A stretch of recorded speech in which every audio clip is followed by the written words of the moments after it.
Well, Mayor, and a big one, and I know a big part of your administration, public safety, police, fire, and EMS. I mean, we've grown in every area. Well, we have. When we came into office, we had about 36 firemen and 36 policemen. We just put our 100th police officer on the streets, and we have over 100 in our fire department now also. We've added 2 new fire stations, added 1 a new one. We've replaced some of the older buildings with newer, more modern buildings that our trucks can fit into, because the trucks were bigger than the other buildings. Have a new fire station under construction now? New fire station under construction now for Station 2, rebuilt Station 1, Station 4 is a new station. We have the land and the plans for Station 5.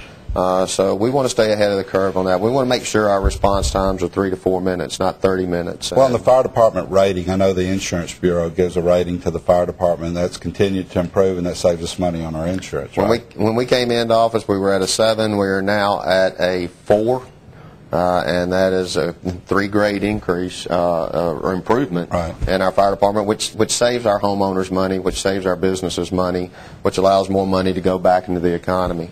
And on the police side, I mean, our crime rate, even though we've doubled in size and population has doubled, our crime rate's still at 1.9, and Memphis is at 18. And we've got to make sure that our men and women in blue have all the technology that they need, the manpower that they need, and we've done that.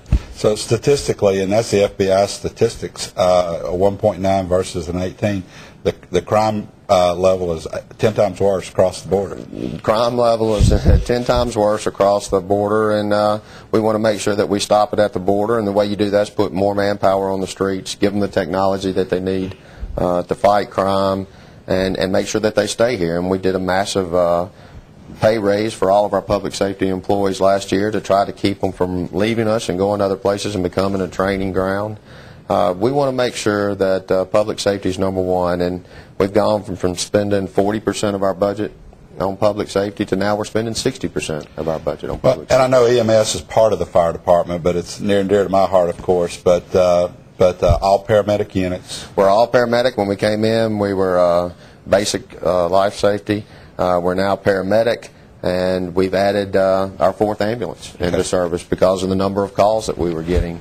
And it's just amazing what our public safety officers, both police and fire, have been able to do, and that's protect our citizens, and they've got to make sure that they've got somebody here with the experience to make sure we can make budget changes that we need and cut where we need to cut and make sure that they have the funds available